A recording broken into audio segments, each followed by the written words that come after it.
প্রথম কথা হচ্ছে বৃহস্পতি ট্রানজিট করবে 2nd of June 2026 আর জুন ফার্স্ট উইক 2027 পর্যন্ত থাকবে।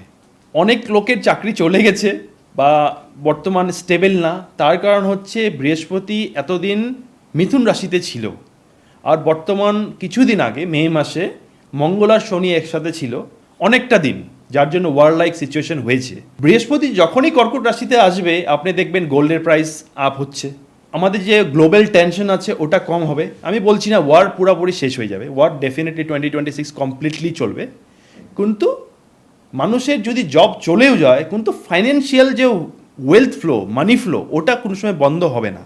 তার কারণ হচ্ছে বৃহস্পতি এই রাশিতে আসার জন্য অনেক রাশিকে অ্যাক্টিভেট করে দিবে।